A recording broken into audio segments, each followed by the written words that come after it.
paz de Nosso Senhor esteja no seu coração. Vamos aqui continuar com a partilha sobre a inveja do livro do Padre Francisco Fausto. E agora ele apresenta portas, exatamente isso, portas para a gente poder lidar bem com a inveja, né? Não permitir que esse mal cresça no nosso coração. E ele começa com uma breve partilha de uma história.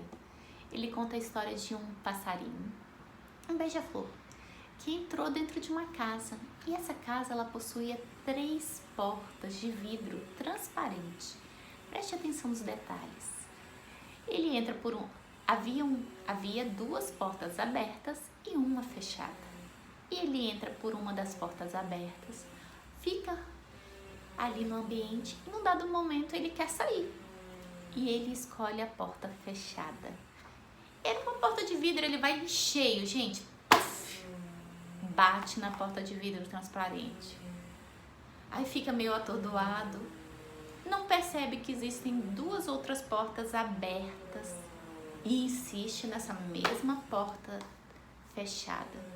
Até que ele cai, machucado. E o padre traz essa reflexão.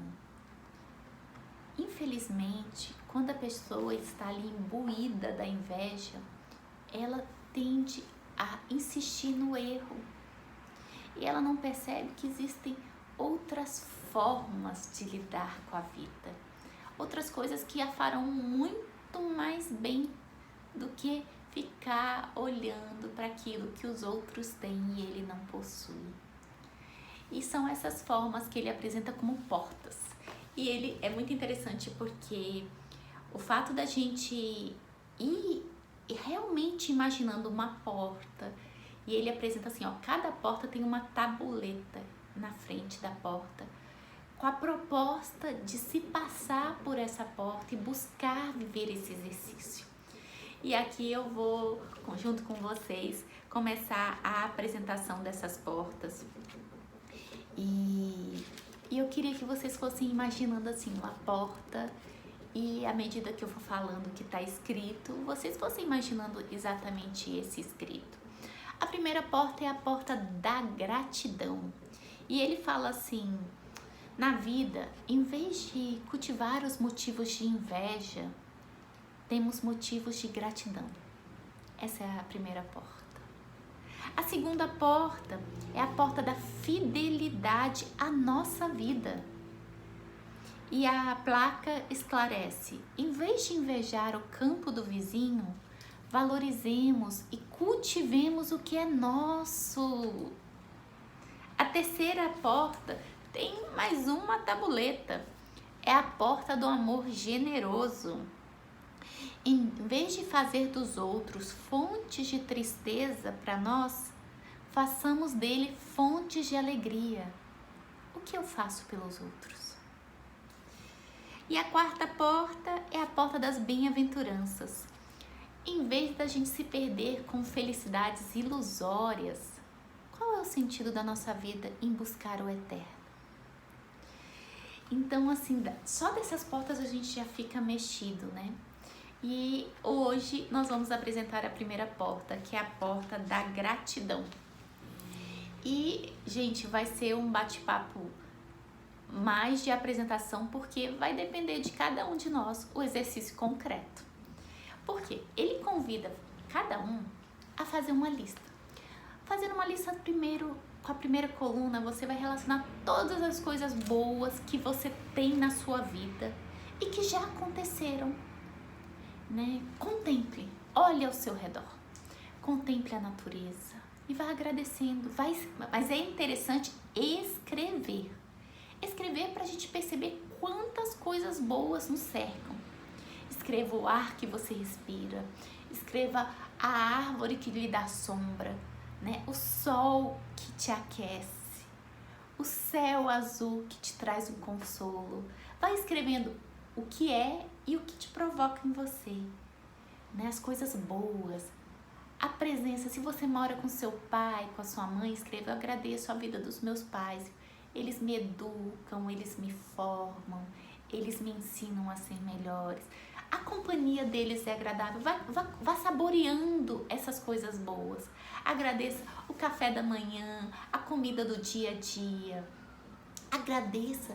Vai ver, é muito interessante esses exercícios porque a gente vai se dando conta das mínimas coisas que nos fazem felizes, né?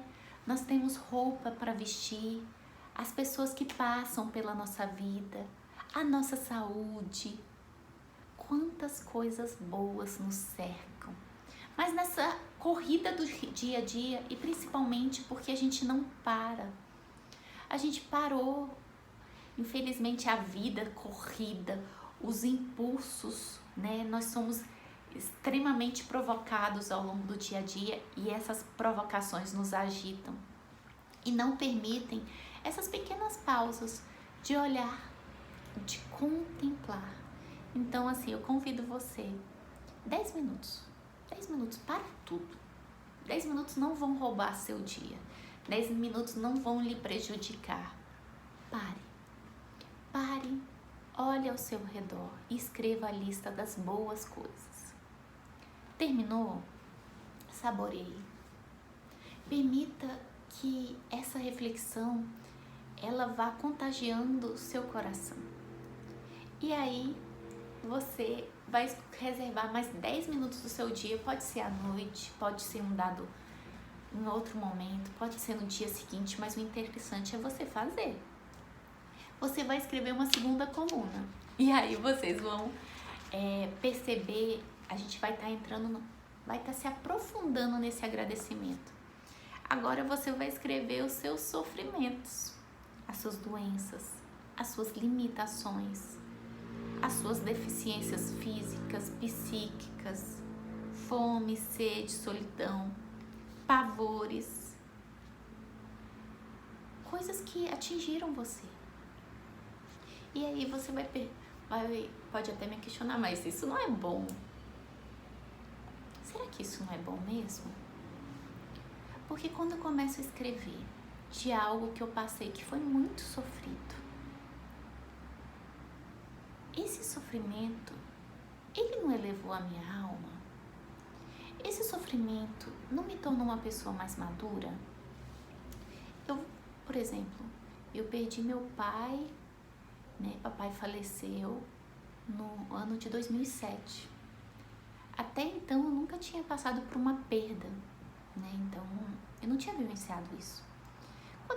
Quando a perda do meu pai, ele levou-me a eu deparar com a morte, perceber que as coisas não são eternas, que nós vamos morrer um dia e que eu precisava valorizar as pessoas que estavam ao meu redor, principalmente dar mais valor à minha mãe. Eu possuía uma relação de enfrentar a minha mãe. Isso me fez eu ir buscando aos poucos, porque ninguém muda de uma hora para outra, mas rever o comportamento. Então, assim, na minha lista, a perda do meu pai foi sofrida, sim, não tiro. É um sofrimento, não é algo bom, mas foi um sofrimento que me formou tanto, que me fez amadurecer, né? E não só isso, as doenças, né? Toda vez que eu fui visitada por uma doença, essa doença me ensinou a ser paciente. Sabe por quê? Porque não é mágico. Eu precisava entender que eu precisava parar, eu precisava me cuidar, que para a saúde do meu corpo voltar, eu precisaria tomar remédio. E saber lidar com isso, você tem que exercer a paciência, né? Então você cresce na virtude da paciência. Então a gente vai percebendo, eu gostaria de convidar assim, que você relacionasse o seu sofrimento com aquilo que te fez crescer. E aí você vai chegar a uma reflexão, o que foi bom. E realmente você vai ter entrado na porta da gratidão. Nós entendemos que tudo que nós vivemos, gente, de bom e de ruim, servem para... Quando a gente está vivendo algo bom, nós agradecemos. Quando estamos vivendo algo ruim, nós Pedimos a Deus a graça de saber lidar com aquilo, de poder saborear todos os frutos daquele sofrimento. E aí existe uma mística fantástica. Você passa a contemplar os sofrimentos de Nosso Senhor. Porque Nosso Senhor, perfeito, sem pecado algum, passou pela morte de cruz. Não tinha qualquer pecado e sofreu por nós. E a gente configura os nossos sofrimentos aos sofrimentos de Cristo. E é uma experiência muito boa para se fazer, porque Nosso Senhor, ele é o mestre, né? Ele mostra como lidar com o sofrimento. Todas as vezes que eu leio Isaías, quando eu me deparo com o versículo, ele não abriu a boca. Ai, gente, é uma escola. Porque a minha maior dificuldade em lidar com o sofrimento é ficar de boca fechada, é não reclamar. Então, assim, o sofrimento, ele traz por si a graça da gente vivenciar concretamente aquilo que Nosso Senhor viveu, né? E de se aproximar um pouquinho dele. É uma configuração, claro, muito imperfeita daquilo que Nosso Senhor sofreu, porque Nosso Senhor é perfeito. Mas é um exercício. E é um exercício que nos faz viver uma gratidão de uma forma muito profunda. A ponto de um dia, quando estivermos sofrendo, a gente já não vai mais reclamar. A gente vai agradecer a Deus por aquilo que nos acontece. Porque nós sabemos que tudo que Deus permite na nossa vida é para um bem muito maior. Afinal, tudo concorre para o bem dos que amam a Deus. Bem, essa foi a partilha de hoje. Nós vamos continuar com as outras portas. Espero que vocês tenham gostado, que tenha sido útil. Perdoe esse instrumento, né? Não sou perfeita, mas compartilho com vocês algo que tem me feito bem. Deus os abençoe. Que a paz de Nosso Senhor esteja no seu coração. Paz e bem.